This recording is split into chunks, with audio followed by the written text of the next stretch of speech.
Namaste. Yes, you are right. In today's topic, we will learn the proper way of Kapalbhati. We will learn what is a Kapalbhati Pranayama or Kriya.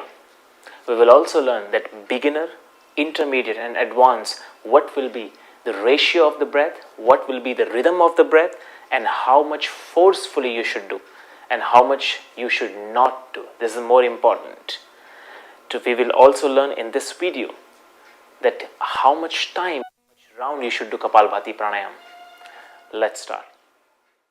So before we begin the technique, we must need to understand the proper philosophy of Kapalbhati.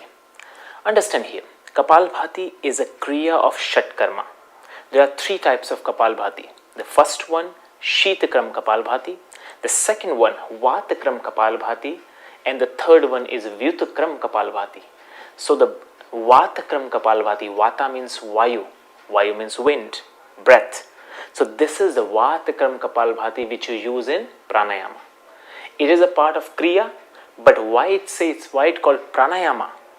Because it is a Vatakram Kapalbhati, means the purification practice where we are using Vata, the Vayu, and because of that it is a part of Pranayama. But the whole techniques of Kapalbhati is what? It is a part of Shatkarma, the cleansing. So this is the one part, one philosophy of Kapalbhati. The second philosophy, Kapalbhati when we do, it is a purification practice. There are three types of practice of Pranayama. What is a Pranayama means? Liberation of Prana. But before you liberate, before you expend the Prana, you need to purify the pranic body.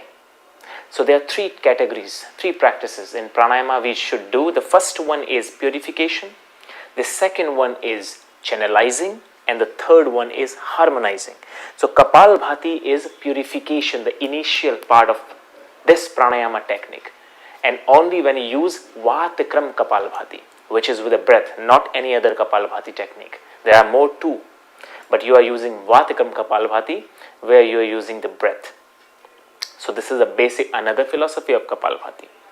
Now the third very important part of Kapalbhati, you must know which part of the body are you using in Kapalbhati technique, Kapalbhati Kriya. So which part of the body you are using? There are many Vayus in our body, so 5 are major Vayus. The Prana Vayu, Samana Vayu and Apana Vayu. Apana Vayu you are using in this. Apana Vayu means this is the navel, below the navel. That area you are using in Kapalbhati, and that's the reason when you push in Kapalbhati like this, there's a very important thing you should know, that you cannot just push randomly. You must know which area has to push. You must know which Vayu you are using, which Prana you are using, and you must know that how much forcefully it should be pushed. This is very, very important. So now when it comes to Kapalbhati, understand the contraindication. First of all, this is a Kriya, so you will not do in the evening. All the Kriya, whatever yogic techniques yoga has, everything happens with empty stomach, the fresh stomach, the awake stomach, which is in the morning. So first of all, you need to make sure that Kapalbhati Kriya you are not doing in afternoon, you are not doing in night, you are only doing in morning, and that is early morning. So that is a Kriya, so you are doing early morning. That is a Vatakram, so you are using the breath. Another part, when you do Kapalbhati Pranayama, first of all, those who have any kind of acidic issue, any kind of indigestion issue, don't do. Any kind of diarrhea problem, don't do right now. If you have any kind of a headache, migraine, right now, if you have asthma, don't do this. Epilepsy, don't do right now. And once you do, you need to understand that you should be completely fresh, with calm mind, not in depression, not in anxiety, not in anger. You should be calm, because it is a fire practice. It generates the fire of the body. The fire means this Samana Vayu is a fire. So when you work with Apana below the navel, it pushed the Samana to awake, and that's how the Kapalbhati affect the brain, and that's why you might feel little bit calmness in the brain, because the same fire goes from navel to the top of the head. So this you need to understand. Now another part, when it comes to the sitting position, this is very important. If you don't know how to sit in Kapalbhati, you will not be able to use the right Vayu, which I just mentioned earlier, Apana Vayu. You will use a Samana Vayu. Right now I am sitting in Padmasana. You can see that, but I have this booster, this cushion. So those who cannot sit in Padmasana, they will always sit with something so that your buttocks are a little bit higher. Why?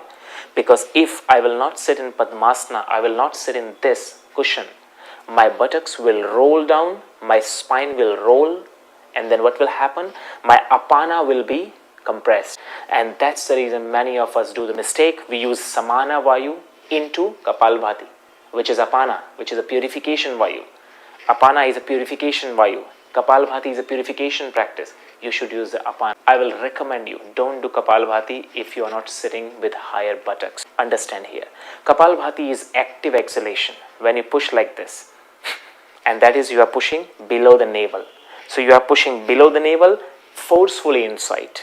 And that is with one breath you are using, with forceful exhale, and inhalation is happening by itself.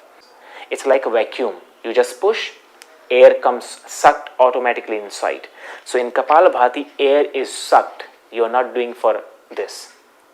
You are just doing exhalation. And you need to pay attention only forceful exhalation, which should be rhythmically. 1, 2, 3, rhythmically. How much you have to do doesn't matter. You should not do 100 if you are not doing correct. Many videos, maybe you saw that many people, they do 100, they do 200. No, don't do this way. You will burn yourself. You should start gradually.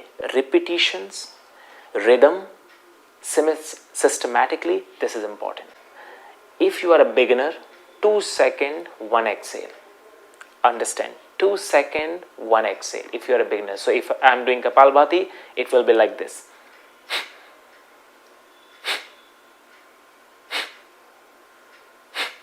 2 second, 1 exhale. Second, intermediate, if you are a little advanced, if you are doing Kapalbhati minimum 3 months, 6 months, then you can do 1 second, 1 exhale. So it will be like this.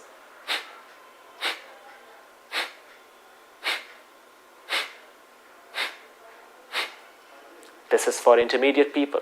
Now the student who is regular, who is 1 year, 2 year regular practice in Kapalbhati can do 2 breath, 2 exhale in 1 second. It will be like this.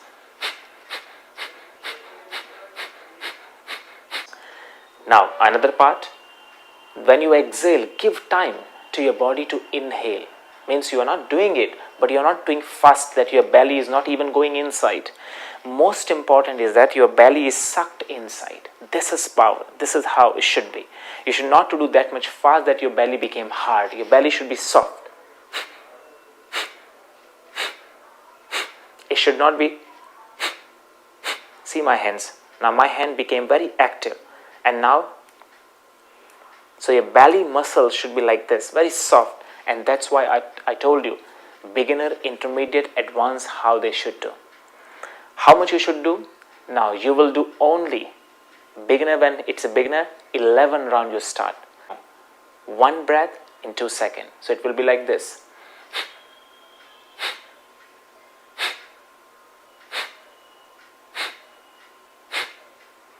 This will be.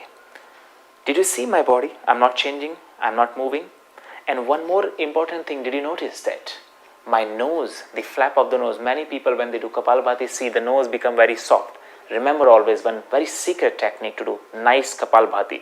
So the wind, the air, when it passes out, when it comes out from the body, from the windpipe, it will come directly from the nose out.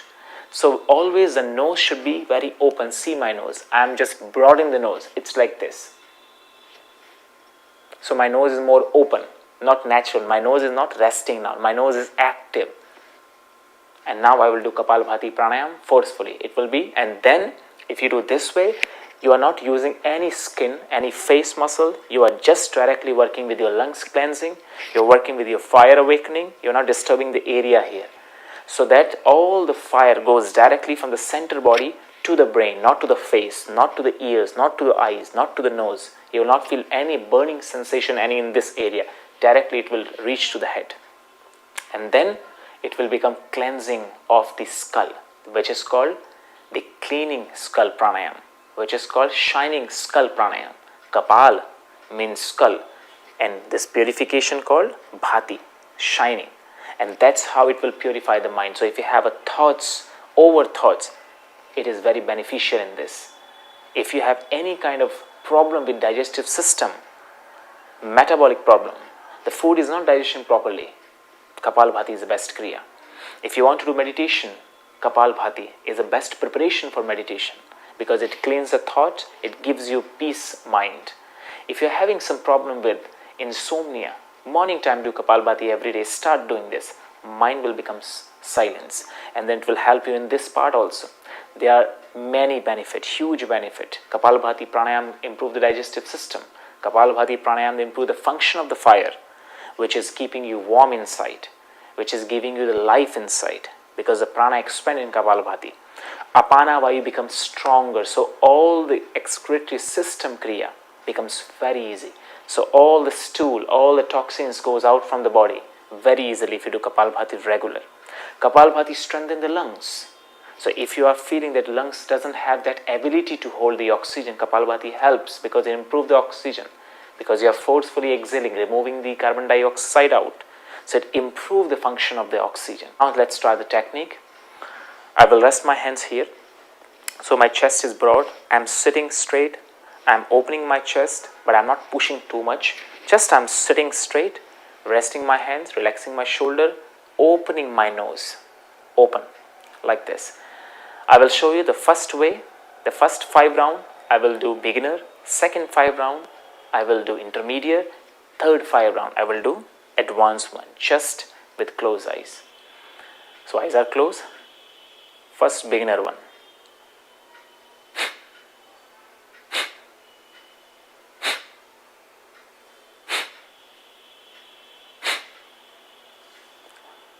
Intermediate.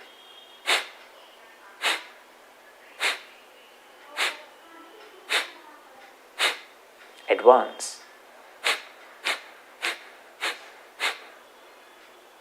And then relax for 30 seconds in this. Observe the whole sensation throughout the body. Observe the brain, how much calm you feel. Observe the silence. And then just softly relax and open the eyes. Did you see the different areas, how I was breathing? The first beginner, then intermediate, then advanced. You need to choose which one is more for you, because it doesn't matter fast. You need to see your strength, you need to see your body, how much it gives benefit to you. I will recommend you to do the beginner one. I still do right now also, beginning. I merge all the time, but mostly I do the beginning so that I can use my whole belly to prepare for the further pranayama practices. Because in beginning, you push the belly nicely, so you are working with proper function with the belly. You're working with apana properly. And knees, remember, it should be lower than the buttocks. Try this, get the benefit, share this video, and share this technique to all your friends and family. I'll see you next video. Namaste.